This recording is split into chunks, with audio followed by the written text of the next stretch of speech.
ang nag-deliver papunta sa bahay nila Pangulong Bongbong Marcos at Speaker Martin Romualdez mag-insert o magpasok ng 100 billion worth of projects sa BICAM. Sana po ay hindi nila ako mapatay bago ko mailabas ang lahat. Ginawa ko lang ang utos sa akin, pero ngayon, handa na akong harapin ang lahat. Ginagamit ng administrasyon ang buong resources ng bansa para tumahimik ako. That he will shoot me if I will talk. Gagamitin ako bilang panakipbutas sa kanilang kampanya laban sa korupsyon. Hindi na ako mananahimik, ilalabas ko ang lahat ng katotohanan. May resibo, may ebidensya, at may pangalan. Para sa bawat Pilipino, alam ko na buo ang galit ninyo sa akin ngayon. Nauunawaan ko rin kung bakit, lalo na at malaki ang halagang nakataya. Pero bago kayo humusga, hayaan ninyong ipaliwanag ko ang buong katotohanan. Matagal akong hindi nagsalita dahil may direktang utos sa akin. Huwag nang bumalik ng Pilipinas at manahimik na lamang.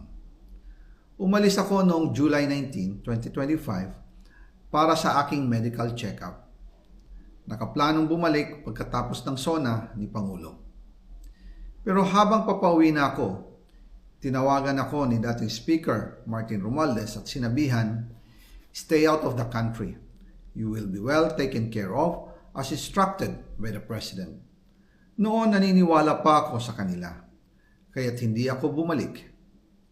Tumikom ang aking bibig, sumunod ako, pero ang hindi ko alam, ang ibig pala nilang sabihin sa aalagaan ka namin ay gagamitin ako bilang panakipbutas sa kanilang kampanya laban sa korupsyon.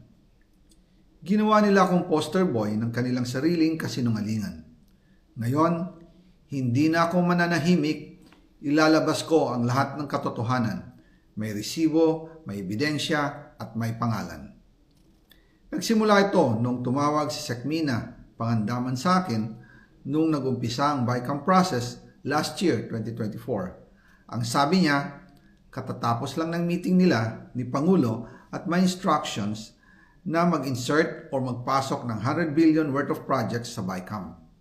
At sinabi pa ni Sekmina, you can confirm with Yusek Adrian Bersamin dahil magkasama sila sa meeting ni Pangulong BBM noong araw na yon.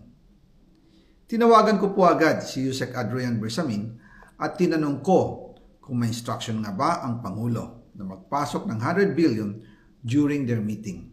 Ang sabi niya ay totoo nga po. Right after our conversation, tinawagan ko po si dating Speaker Martin Romualdez at nireport ko ang instructions ng Presidente to insert the 100 billion projects. At sinabi niya sa akin, what the President wants, he gets. After ng ilang araw, nag-set po ng meeting si Sekmina Pangandaman at Yusek Adrian Bersamin sa amin ni dating Speaker Martin Romualdez sa Aguado Building in front of Gate 4 ng Malacanang at nandun din po si Yusek Jojo Cadiz. During the meeting, binigay po ni Yusek Adrian Bersamin ang listahan na worth 100 billion. Tinanong ko po si Yusek Adrian kung saan galing ang listahan. Ang sagot niya, galing kay PBBM mismo at binigay niya ito mula sa brown leather bag. Nung sinabi po ni Yusek Adrian Bersamin, yung brown leather bag, naalala ko noong nasa Singapore kami right after the elections of May 2022 sa Hilton Hotel, kami ni dating Speaker Martin and PBBM habang pauwi at pabalik ng Pilipinas, hinabol ng PSG ang brown leather bag at ang sabi ni PBBM, maiwan na lahat, wag lang ang brown leather bag. Kaya naniwala ako na utos talaga ito ng Pangulo. Pagkatapos ng ilang araw, I informed sina dating Speaker Martin Romualdez, Sekmina Pangandaman, Yusek Adrian Bersamin, and Yusek Jojo Cadiz na kung pwede 50 billion lang ang ipasok sa program funds dahil so sobra ang DPWH funds versus sa DepEd. In practice, hindi pwede na mas malaki ang budget ng DPWH kaysa edukasyon. And yung balance na 50 billion, ilagay na lang sa unprogrammed funds for the 2025 budget dahil Office of the President din ang nagre-release ng lahat ng unprogrammed funds. Pagkatapos ng isang araw, tinawagan ako ni Sec Mina at sinabi ang mensahe ng Pangulo. Ipasok ninyo yan dahil pinangako na sa akin ni Speaker Martinian at hindi na pwedeng baguhin. Kumbaga, ang utos ng hari hindi pwedeng mabali. Again, I informed the Speaker and asked clearance about the instructions ng Pangulo. At ang sabi niya, wala tayong magagawa.